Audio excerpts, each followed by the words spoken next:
Genesis 1:1. In the beginning, God created the heavens and the earth. Now, clearly Genesis 1:1 ranks as one of the most quoted of all Bible verses. But do you know what it actually means? Do you know how the original audience of Genesis 1:1 would have understood it? Well, in this brief video, I'm going to explain why Genesis 1:1 was a revolutionary declaration that forever changed the way humanity views the world.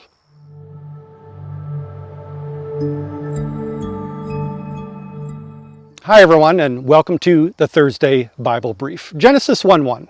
In the beginning, God created the heavens and the earth.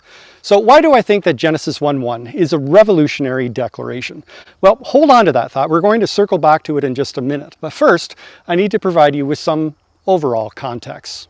Unfortunately, when it comes to interpreting this verse, many approach it asking the wrong sorts of questions. For example, they want to know how the universe was created rather than who created the universe. They come seeking answers to modern scientific questions rather than ancient religious ones, which would have been what the original recipients of Genesis would have been asking. You see, the idea that our world is governed by natural laws that can be discovered and studied rationally and scientifically is a recent modern one. For people back when Genesis 1:1 was first composed, they tended to view the world as being governed more by spiritual laws, which were controlled by a vast array of different gods and goddesses. The analogy that I'm fond of using is that of a marionette puppet. The world and humans were the puppet, and the gods and goddesses were the ones controlling all of the strings. So the quest of ancient people was to discover which god or goddess controlled which string and how they wanted to be worshipped, because you wanted to stay on their good side. The result was a never-ending bloated spiritual bureaucracy of gods and goddesses, along with all of their elaborate ceremonies, rituals, and sacrifices required just to keep them happy.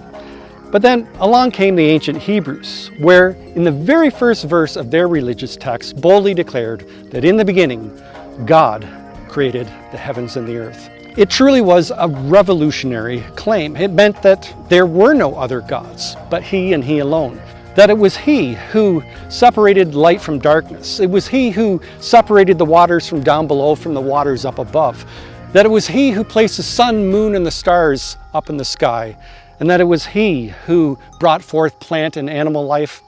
And last but not least, it was He and He alone who created humanity in His own likeness. And that's why I said at the start of this video why Genesis 1:1 was such a revolutionary idea.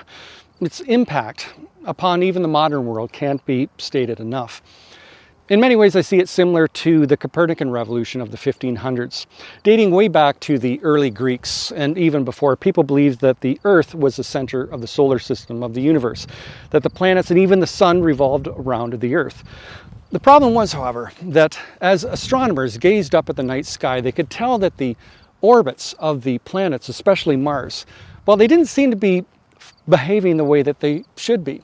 And so over the centuries, they came up with these complex and convoluted mathematical explanations. And yet they could never find one that fit. And then along came Copernicus, and a bit later Kepler, who, instead of having the Earth as the center of the solar system, replaced it with the sun. That the planets and the Earth revolve around the sun, and then voila, suddenly everything made sense. Everything snapped into place. And I find that very similar to when the belief in one God replaced the belief in many gods. And yet, just like any revolutionary idea, it was strongly rejected at first, even amongst God's own people. All you have to do is read the Old Testament. The Jews, the ancient Jews, they could just not bring themselves to believe that one God could create all of this. And so what they often did was they simply incorporated the worship of God with their worship of all the other gods and goddesses. They reduced the God who created the heavens and the earth to being just another deity pulling on another string. Beautiful sunset, isn't it? Have you ever wondered why ancient people worshipped idols? blocks of wood. I mean, what was up with that? And yet they did. I did a video about that not too long ago, and you may want to watch it. Just click on the end card over there. And if you haven't already, please do consider subscribing, give this video a like and a share, and I hope to see all of you next Thursday. In the meantime, enjoy God's creation. Bye for now.